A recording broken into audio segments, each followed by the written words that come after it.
우리가 보면 5개 감각기관이 있어요. 5개 감각기관. 시각, 청각, 촉각, 후각과 미각. 이렇게 이제 5개 감각기관이 있어요. 근데 우리가 여기서 가장 중요한 건 섹스와 연결이 된다 그러면은 제1 기본이 뭐예요? 기본이 촉각이에요. 무조건 접촉이 돼야 돼. 성기가 만나든 뭐가 만나든 만나야 돼, 일단은. 일단은 피부와 피부가 만나야 돼요. 성기가 같이 만나든 간에. 어쨌든 촉각은 기본으로 갑니다. 자, 그런데 특징이 뭐가 있냐면은 대체적으로 우리가 많이 살아가는 데 있어가지고 필요로 하는 게 남자들은 시각 정보가 발달이 되고 여자들은 청각 정보가 발달이 되는데 특징이 뭐가 있냐면 남자도 시각 정보에 문제가 발생이 되잖아요. 그럼 청각이 예민해져요.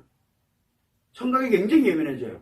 그리고 여기에 관련된 어느 것이 발달이 되어 있느냐는 건 일상생활하면서 심리에서 일상생활하면서 많이 달라요. 예를 들어 만약에 시각이 발달이 돼 있잖아요. 이 마음에서 우리가 시각에 관련되는 걸 가지고서 많이 필요로 하는 그림을 그린다든가 뭐 한다든가 이런 사람들은 특징이 뭐가 있냐면 청각이 굉장히 예민해요. 성에서는.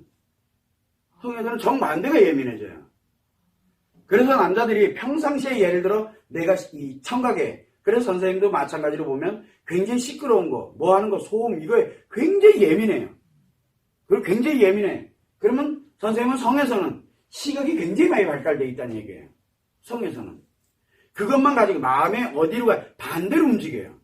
그걸 보완을 해주거든. 아까 얘기할 때 여자는 대체적으로 어디로 가 만약에 예를 들어 아까 얘기했던 청각에 관련되는 부분이 여자가 청각이 발달이 돼 있어. 듣는 게 굉장히 예민하고 그래서 조그마한 소음에도 짜증나고 화나고 그러잖아. 그러면 이 여자는 시각 관련되어 있는 것에 남자들 이런 모습 뭐 하는 모습에 많이 성적 흥분이라든가 이런 걸 의외로 잘 느낀다는 거예요. 이런 식으로 발달이 어떤 게 발달이 되어 있냐는 거에 따라서 조금 달라져요. 마음에서. 자, 그런데 요 동네가 좀 약간 특이해요. 후각이나 미각이 있어요. 시각, 청각보다는 훨씬 떨어지는 감각이에요. 여기가. 그런데 이 후각이 예민한 경우가 있어요. 후각에 굉장히 예민한 경우. 후각에 굉장히 특히 뭐 성이 됐든 마음이 됐든 뭐가 후각에 굉장히 예민해지게 된다면 시각, 청각이 발달이 안 돼 있어요. 시각, 청각이 발달이 안 돼 있는 경우. 그렇게 되면 후각, 미각에 의존을 하게 되거든요. 그래서 뭘 갖냐면 이게 발달이 안 되다 보니까 어떻게 되겠어요? 발달이 안 되다 보니까 조그마한 스트레스에도 못 견디는 거예요. 조그마한 스트레스에. 그래서 시각 정보가 조금이라도 이상한 게 들어온다 그러면 예민해서 그러는 게 아니라 발달이 안 돼 있다 보니까 이게 들어오는 거를 굉장히 민감하게 받아들이는 거예요. 결국은 뭐냐면 후각에 관련되는 부분이 예민하다. 그러면 후각에 관련되는 부분에서는 그게 굉장히 예민하다는 거는 아주 사소한 것까지도 다 점검을 할 수 있는 그게 만들어져 있다는 얘기거든. 그 대신에 시각으로 어지간한 거, 청각으로 어지간한 거는 별로 특별하게 느끼지도 않아요.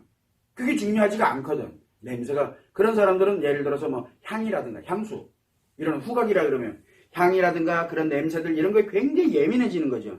일상생활이 만약에 그렇게 돼 있다 그러면 시각이나 청각에 관련되는 부분은 그렇게 중요하게 생각은 안 해요. 그러나 한번 거기에서 이게 스트레스다라는 걸 인식을 딱 하게 되면 그것만 나타나다면 못 견디죠. 그런 이제 장단점들이 존재하게 되는데 특히 만약에 예를 들어 성에서 후각이 성으로 많이 발달되어 있다 그렇게 되면은 특이하게도 이런 사람들의 경우에는 성에서 후각이 굉장히 예민해. 성에서. 냄새가 굉장히 중요한 사람들이 있어요. 그런 사람들은 시각, 청각보다는 맛, 미각을 굉장히 우리가 일상생활 하는데 그러니까 맛있는 음식 먹는 거에 굉장히 중요하게 생각하는 경우가 많아요. 그래서 아까 얘기한 것처럼 성의 후각이 발달이 되어 있으면 일반 우리 심리에서는 이 미각이 발달되는 경우가 의외로 많이 있다는 거죠. 근데 어떤 사람들은 이 감각기관이 어떤 식으로 발달이 되어 있느냐에 따라서 많이 달라져요. 그래서 사람마다 그건 다 틀리거든요. 개인 취향이니까. 그런데 특이한 건 뭐냐면 이건 촉각은 기본이라고 그랬잖아요. 기본. 그래서 남자들도 여자들도 그렇고 촉각은 무조건 발달이 되어 있어요.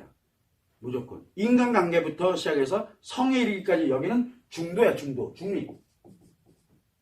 근데 이 중립이 무너지면 어떻게 될까? 이 중립이. 신체에 관련되는 부분에서 이게 무너지게 되면 어느 하나로 중립이 바뀌어요. 그러면 예를 들어 만약에 청각으로 중립이 옮겨갔다. 청각. 그러면 이 사람은 시각에 관련되는 게 모두 다 엄청나게 중요한 게 되는 거예요. 그리고 이 나머지를 가지고는 부수적으로 쓰게 되는 거죠. 그러니까 없어도 그만 있어도 그만이 되면서 뭐가 되냐면 약간 성이 좀 달라지겠죠. 우리는 그거를 뭐라냐면 변태성이다. 그 다음에 또 뭐라 그래요? 성도착증이다. 뭐다. 약간 다른 사람하고 다른 성이 움직이기 시작을 해요. 왜냐면 기준점이 달라졌기 때문에 그래요. 이런 차이는 있다라는 거. 그래서 항상 마음에서 작용되고 있는 5개 감각기관이 예민한 것과 반대로 뭐가 성마음에서 작용되는 감각기관이 예민한 것이 이 반대로 작용을 하고 있다는 거. 그것만 참고를 해두고 이 기준 중립에 관련된 부분이 중립이라는 건 뭐냐면 우리가 마음에서 그 다음에 성마음에서 함께 작용이 되는데 같이 작용되는 부분이 있어요. 그거를 중립이라 그러는 거예요. 기준점이라 그래요. 기준점. 그걸 여러분들이 참고를 해주시면 됩니다.